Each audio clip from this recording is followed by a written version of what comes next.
মই ইলোৰা বিজ্ঞান মঞ্চৰ এজন সদস্য আৰু সেই বিজ্ঞান মঞ্চৰ সদস্য হিচাপে বিজ্ঞান মঞ্চৰ লক্ষ্য আৰু উদ্দেশ্যৰ বিষয়ে মই দুটামান কথা ক'ম।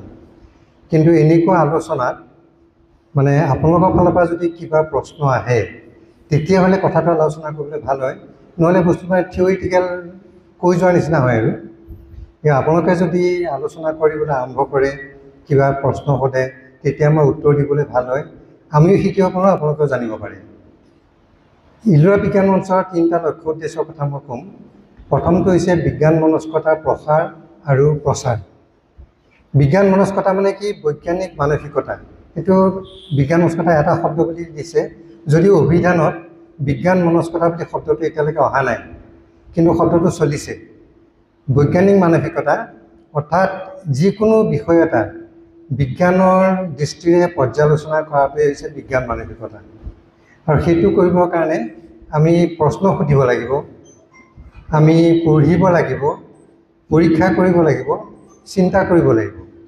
এনেকৈ কৰি আমি যদি বিষয় এটা পৰ্যালোচনা কৰোঁ, তেতিয়াহ'লে আমি সেইটো বিজ্ঞানৰ দৃষ্টিকোণৰ পৰা কোণৰ পৰা পৰ্যালোচনা কৰা বুলি আমি ধৰিব পাৰোঁ। এনেকুৱা নহয় যে বিজ্ঞান মনস্কতাৰ কাৰণে সকলো মানুহে বিজ্ঞানী হ'ব লাগিব, বিজ্ঞান পঢ়িব লাগিব বা বৈজ্ঞানিক হ'ব লাগিব, তেনেকুৱা ধৰণৰ কোনো কথা নাই। সাধাৰণ জ্ঞানৰ পৰাও মানুহ এজনে বৈজ্ঞানিক মানসিকতাৰ দৃষ্টিকোণৰ পৰা যিকোনো বস্তু এটা বিচাৰ কৰিব পাৰে। মই এটা উদাহৰণ দিছোঁ, সহজ হ'ব কথাটো। গছ এজোপা মৰিলে আমাৰ সাধাৰণতে এটা কি হয় যে মুখ লাগি মৰিছে, তেনেকুৱা ধৰণৰ বহুত কথা যে মুখ লাগি গছ এজোপা মৰিলে। কিন্তু সেই গছজোপা কি কাৰণে মৰিছে? পানী বেছি হ'ল নে পানী কম হ'ল নে বেমাৰ হৈছে নে কিবা ফাংগেল ইনফেকশ্যনেই হৈছে? সেই কথাটো আমি যদি বিচাৰ কৰি চাওঁ আমাৰ সাধাৰণ জ্ঞানেৰে, তেতিয়াও সেইটো বিজ্ঞান মানসিকতাৰ এটা দিশ হয়। গতিকে বিজ্ঞান মানসিকতা জানিবৰ কাৰণে কোনো বিজ্ঞানৰ শিক্ষক হ'ব নালাগে, কোনো বিজ্ঞান পঢ়িব নালাগে, কোনো বৈজ্ঞানিক হ'ব নালাগে। খালি মানুহজনৰ মানসিকতাটো বিজ্ঞানৰ দৃষ্টিকোণৰ পৰা এই মানসিকতা যে পঢ়িব লাগে, প্ৰশ্ন কৰিব লাগে, পৰীক্ষা কৰিব লাগে, চিন্তা কৰিব লাগে, সেই দৃষ্টিকোণৰ পৰা আমি যদি বিচাৰ কৰি চাওঁ, সেইটোৱে হৈছে বিজ্ঞান মানসিকতা। দ্বিতীয়টো লক্ষ্য হৈছে আমাৰ কুসংস্কাৰ আৰু অন্ধবিশ্বাসৰ বিৰুদ্ধে সজাগতা বৃদ্ধি কৰা। এতিয়া কুসংস্কাৰ আৰু অন্ধবিশ্বাস এই দুইটা আমি একেলগে বহুত সময়ত ব্যৱহাৰ কৰোঁ, কিন্তু দুইটাৰ মাজত সামান্য পাৰ্থক্যতা আছে। অন্ধবিশ্বাসটো হৈছে বিশ্বাসৰ কথা আৰু কুসংস্কাৰটো হৈছে ৰীতি নীতিৰ লগত সম্পৰ্ক থকা। ধৰক মই কথাটো কৈছোঁ, ডাইনী এইটো এটা বিশ্বাস, সেইটো অন্ধবিশ্বাস।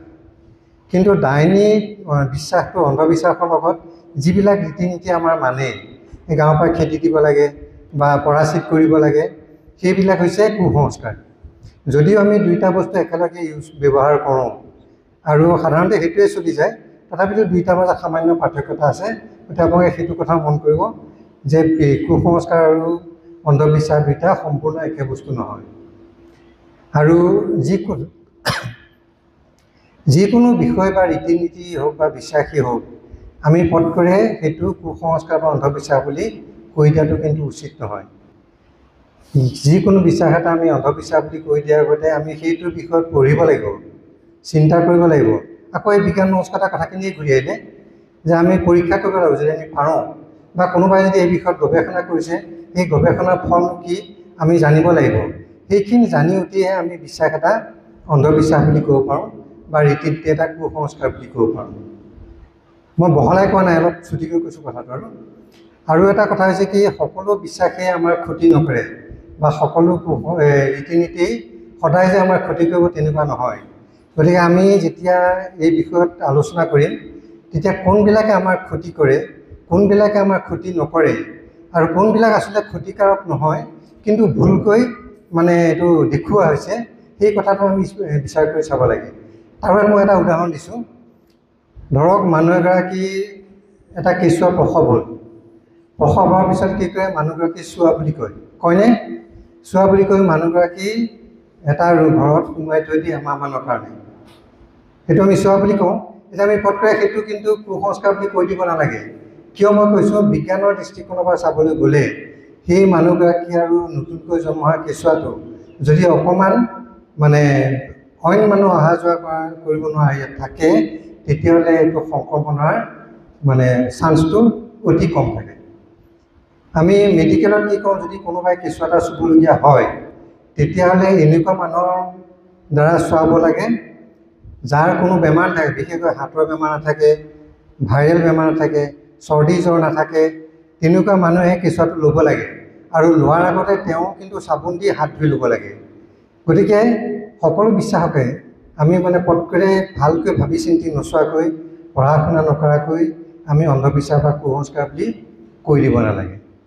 তৃতীয়টো হৈছে আমাৰ উদ্দেশ্য অংগদান, ৰক্তদান বা এই মৰণোত্তৰ দেহদানৰ ওপৰত সজাগতা বৃদ্ধি কৰা।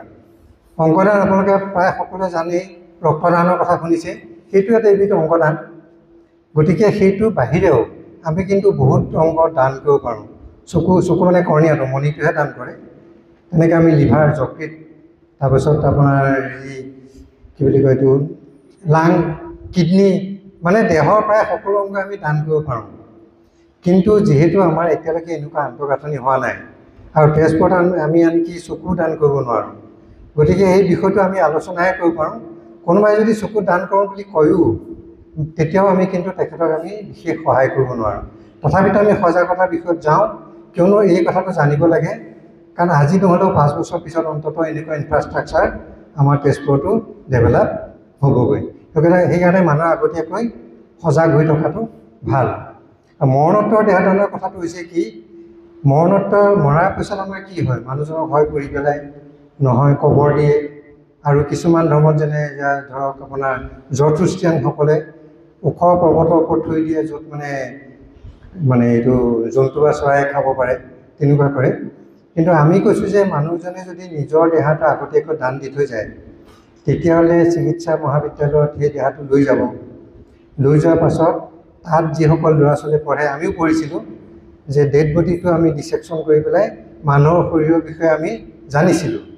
এতিয়া যদি দেহটো দান কৰে, তেতিয়াহ'লে যিবিলাক ল'ৰা ছোৱালীয়ে মেডিকেল পঢ়িছে তেখেতসকলে শৰীৰটোৰ বিষয়ত জানিব, আৰু তেখেতসকলে যিটো জ্ঞান পাব সেই জ্ঞানটো আকৌ তেখেতসকলে সমাজকে দিব, সমাজৰ কামতে ব্যৱহাৰ কৰিব। গতিকে আমাৰ মৰাৰ পিছত ডেড বডিটো এনেই জ্বলাই দিয়াতকৈ বা পুতি পেলোৱাতকৈ আমি যদি সেইটো দান কৰি যাব পাৰোঁ, তেতিয়াহ'লে সমাজৰ উপকাৰত আহে। গতিকে এই তিনিটা আৰু আছে, কিন্তু মই 3টাৰ কথা কৈছোঁ। এইকেইটা হৈছে ইডৰা বিজ্ঞান মঞ্চৰ প্ৰধান লক্ষ্য আৰু উদ্দেশ্য। গতিকে মোৰ কথা ইমানেই। ইয়াৰ পিছত এই বিষয়টোৰ ওপৰত আপোনালোকে যদি কিবা প্ৰশ্ন কৰে, তেতিয়াহ'লে আমি এইটো উত্তৰ